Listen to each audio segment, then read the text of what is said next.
guys, Tracy, Kansas Garden Guy here. I want to do a short video today.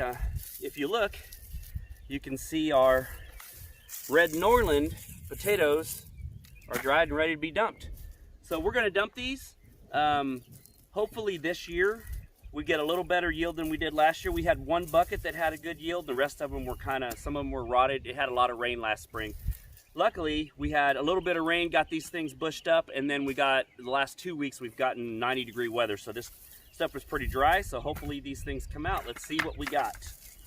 So what I'm gonna do is I'm just gonna dump the buckets in our wheelbarrow, and we'll look together and see if we've got anything or not. Okay, everybody. All right, guys, let's get, we got this first bucket dumped. We got some taters here. Not big, nothing big yet. Can I have that bucket, please, babe? We didn't bring our basket out, so we're gonna have to use this bucket. So we've got some in there. Let's put these down. Looks like we've got a bunch of little ones that didn't form. That happens a lot. Put these in here. Let's see what we got here. Oh, we got some more. Oh, there's a pretty good one. These are just red Norlands, so they're basically a new potato. So there's pretty good size there. Oh, there's some more in there. Not too shabby, not too shabby.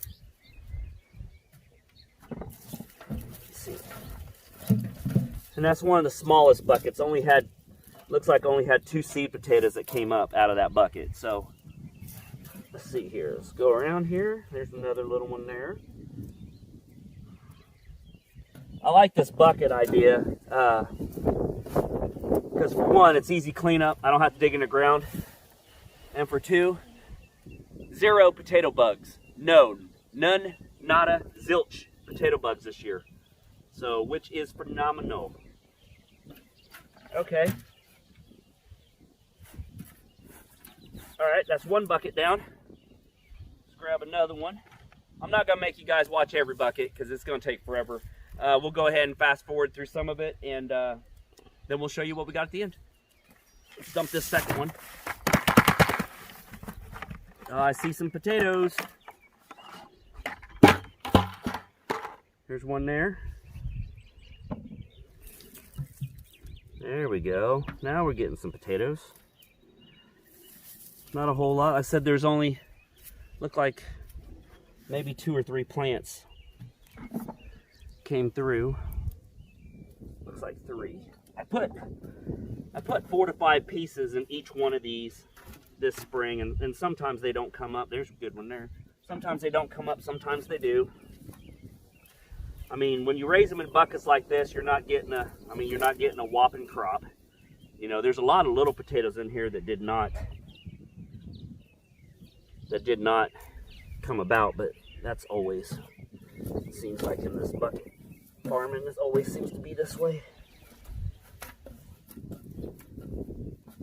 Okay, looks like that's it for that one. We'll dump one more bucket with you guys, and then we'll fast forward and I'll show you at the end. Which bucket? Which bucket, babe? Which one you think's the lucky one? Do the white one. The white bucket? All right, the white bucket it is. And these are just the red Norlands. I think we had 8 or 10 of those, and we've got 8 or 10 Yukon Golds over there still. Some of them are not died off completely, so we're not gonna do those for a couple days. We're gonna let those dry out a little bit, but.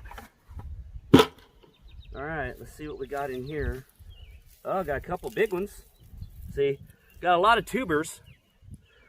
A lot of them that just haven't grown yet, and these things are dead. There's a good one there. Those are some really good ones. Not too bad for some baby new potatoes, huh? And that bucket only had 2 pieces in it, it looked like, that came up. Yep, only had 2 pieces that came up. Yep, that was it. Okay, guys, we're gonna go ahead and dump the rest of these buckets, and then we'll get back to you in a bit. All right, guys, we're on to the last bucket here. Some of these haven't died back all the way yet, but we're in the middle of doing them anyway. If you can see behind you, all the empty, chaotic bucket potato mess. We're gonna go ahead and dump this last potato, and then I'm gonna show you what we got for Yukons and we got for red Norlands. So far, what I noticed about the Yukon Golds is the red Norlands as you hill them, now if you were in the ground, you would hill them, you would put dirt over the top of them and make a mound as they grew. In the bucket, you start about 2 inches down to the bottom of the bucket, fill that up with soil, put your seed potatoes in, and as the plant rises, you just keep filling the bucket up with dirt, and that's basically like hilling it. What that does is make the plant send out tubers, and kind of like sideways tubers that grow more potatoes. We did notice, this is the first year we've grown Yukon Golds. We always grow Red Norlands because that's my favorite potato. This year we were going to try some Yukon Golds, and I did notice that they don't grow the tubers up the bucket like the Red Norlands do. I don't know if maybe this doesn't do that. I don't know. I've never grown them before. If you guys know, leave a comment below. Let me know if that's true or not. But we got a pretty good decent amount of both. Probably a 5-gallon bucket combined of both red and yellow. And I don't think that's too shabby for some 5-gallon buckets. Let's get down in here, babe. If you look, see how the potatoes are down here? But this whole section has no tubers like the Red Norlands do. It's kind of weird. I didn't know that. But maybe that's something with the Yukon, because that's the only thing. Like I said, we've only grown Red Norlands. So as you can see, we got some pretty decent potatoes here. I mean, nothing to, nothing to brag about. I mean, they're not too shabby. See? There's the seed potato there, the little piece of the seed potato. After we cut those eyes off, but see how they just kind of branch that small, but they don't have anything. This whole thing was covered up in the bucket, and there's no side roots, which is kind of crazy. Maybe that's just like I said, maybe that just has something to do with the Yukon Golds. I don't know. We've never grown them before, so I don't know. But we're gonna finish up this last bucket. There's the seed potato there. That's pretty much what the seed potato looks like when it's done. But we will dump the red and the gold. Let me flip through here, just double check, make sure we didn't have any last minute stragglers. That's why I like using this bucket and the wheelbarrow. You can kind of flip through here, mix and look. Mix and look. There's a rock. Okay, I say that we probably got pretty much all the potatoes. So let me grab, you want to come in here, babe? Let me grab the Yukons. That's what we got from the Yukon.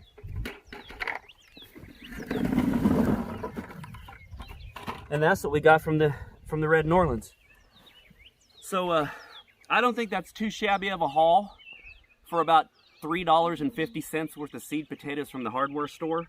There's definitely, if you guys ever bought new potatoes, definitely more than $3.50 of new potatoes here. This is the second year we've done it. The first year we did it in the ground, lost everything, had potato bug damage. I couldn't pick them off fast enough. Last year we did 5 buckets just to try and had 0 potato bugs.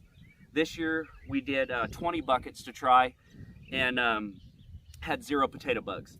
And I think if I would have, I didn't even fertilize these potatoes. I basically bought, you guys watch my other videos know that I use company-made compost that I buy here locally from the city. And all I did was put compost in the buckets, put the seed potatoes in it. I didn't even water these potatoes. The only water in this stupid gnat. The only watering these potatoes got is from Mother Nature. So I wanted to try something. This year I wasn't gonna fiddle with them. I just put them out there in the sun. I let them grow. We didn't fertilize them. I didn't put a drop of fertilizer on these. We used for fertilizer what was in this compost. I don't think this is a pretty bad haul for like under $3, $4, $5 worth of seed potatoes in some buckets.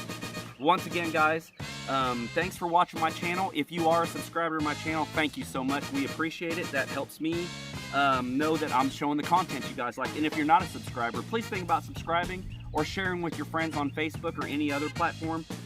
This is basically just trial and error, and it's a community that we all get together and we like the same thing. So if you want to help us on our journey and follow us through our journey, make sure you subscribe, like the page, and as always, guys, stay safe, wash your hands, and God bless.